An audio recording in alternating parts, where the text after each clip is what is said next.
আজকে এই 10ই ফেব্রুয়ারি 2024 বেথুয়াডাউরি অভয়ারণ্যের পাশে যুগপুরের কাছে যে আম্রকানন পিকনিক গার্ডেন, সেখানে আমরা সারা দিন ধরে আজকে কবিতা নিয়ে অনুষ্ঠানের আয়োজন করেছিলাম। অরণ্যে ভেসে যায় কবিতার সুর, এই ছিল আমাদের ট্যাগলাইন। 2017-তে প্রথম চেতনা সাহিত্য পত্রিকা, লেখা দিয়ে রেখাপাত আর অরণ্য প্রয়াস, এই তিনটি পত্রিকার উদ্যোগে এই মানে বনের মধ্যে অরণ্যের মধ্যে কবিতা আসবেন, একটা দিন সারাদিন খাওয়া দাওয়া কবিতা পাঠের আয়োজন এই শুরু হয়েছিল। এটা স্বাভাবিকভাবেই এটা সপ্তম বার্ষিক অনুষ্ঠান, কোনোবার থেমে থাকেনি, প্রতি বছরই চলছে। এবছর আমরা এই উদ্যোগে সামিল হয়েছিলাম যারা, তারা হচ্ছে মূল প্রথম থেকে যিনি আয়োজক ছিলেন চপলদার চেতনা সাহিত্য পত্রিকা, কথাশিল্প আবৃত্তি চর্চা কেন্দ্র, শব্দসেনা পত্রিকা, অচিন পাখি প্রকাশন এবং খোলা চিঠি সাহিত্য পত্রিকা। এই 5টি প্রতিষ্ঠানের উদ্যোগে আজকে আমরা এই আম্রকাননে সারাদিন ধরে প্রায় 65 জন রাজ্যের বিভিন্ন জেলা থেকে আগত কবি আবৃত্তি শিল্পীদের নিয়ে সারাদিন ধরে কাটালাম। তাদের কবিতা শুনলাম, গান শুনলাম, আবৃত্তি শুনলাম এবং সঙ্গে খাওয়া দাওয়া, চা কফি, অর্থাৎ একটা দিন একটু অন্যরকম করে কবিতাকে নিয়ে কাটানো। আমি প্রীতম ভট্টাচার্য, আজকের আয়োজক সংস্থার একজন, কথাশিল্প অর্থাৎ কথাশিল্প আবৃত্তি চর্চা কেন্দ্রের আমি প্রশিক্ষক। আইডিয়াটা আসলো, ব্যাপারটা হচ্ছে আমার দুই মানে সহযোদ্ধা যারা পত্রিকা করে, নৈহাটি থেকে প্রকাশিত লেখা দিয়ে রেখাপাত, তার সম্পাদক উজ্জ্বল গোস্বামী, এবং অনন্য প্রয়াস বলে একটি পত্রিকা ব্যারাকপুর থেকে প্রকাশিত আমাদের অরিন্দম বারিক, এরা আমার এখানে আসলো। এখানে দিয়ে বললো আপনাদের বেথুয়াডাউরি অভয়ারণ্যে একটু দেখবো বা কোনো আমাদের প্ল্যানিং কিছু করা যায় কিনা। দিয়ে ওরা এসে ঘুরলো ভিতরে অরণ্যের মধ্যে, ওরা কবিতা পাঠ করলো।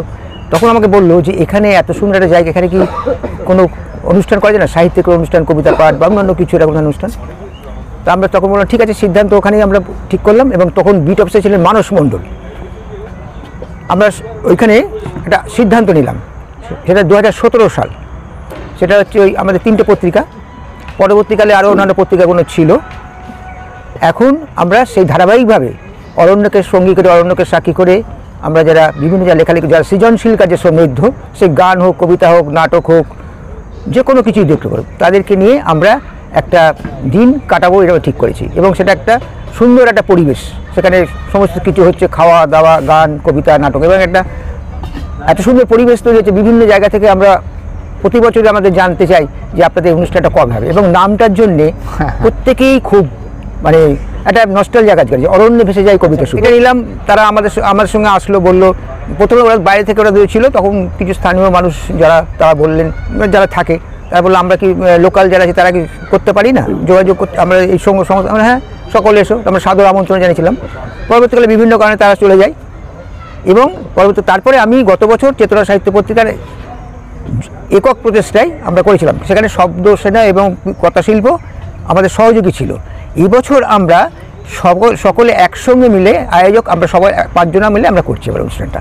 এবং এবারে উৎসবের যে মূল আয়োজক এই 5টি প্রতিষ্ঠান, এই একসঙ্গে মানে এটা একদম মানে আয়োজক মানে সবাই একসঙ্গে, এটা কোনো একক নাই।